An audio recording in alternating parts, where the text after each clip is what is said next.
నోటికి పుల్లగా కారంగా తినాలనిపించినప్పుడు ఈ విధంగా చుక్కకూరతో పచ్చడి చేసి చూడండి. అచ్చం గోంగూర పచ్చడి తిన్నట్లే ఉంటుంది. స్టవ్ వెలిగించి దానిపైన ప్యాన్ పెట్టి అది హీట్ అయ్యాక అందులో ఆయిల్ వేసి 5 ఎండుమిర్చి, హాఫ్ స్పూన్ జీరా, ధనియా వేసి ఫ్రై చేయాలి. నేను ఇక్కడ కొంచెం క్వాంటిటీ తీసుకుంటున్నాను, ఎందుకంటే ఒక కట్ట చుక్కకూరని తీసుకున్నాను కాబట్టి.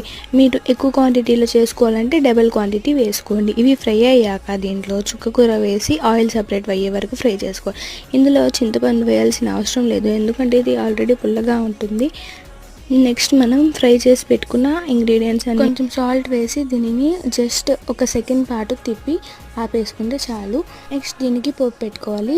ఆయిల్ వేసుకొని ఆవాలు, జీలకర్ర, మినపప్పు, కరివేపాకు, ఇంగువ వేసి మనం ముందుగా గ్రైండ్ చేసి పెట్టుకున్న చుక్కకూర పేస్ట్ని వేసుకొని మిక్స్ చేసుకోవాలి. దీనిపై నుండి కావాలనుకుంటే పచ్చి ఉల్లిపాయలను వేసుకొని సర్వ్ చేసుకోవచ్చు. మీరు కూడా ట్రై చేసి ఎలా వచ్చిన కామెంట్ చేయండి. వీడియో నచ్చితే లైక్ చేసి సబ్స్క్రైబ్ చేయండి.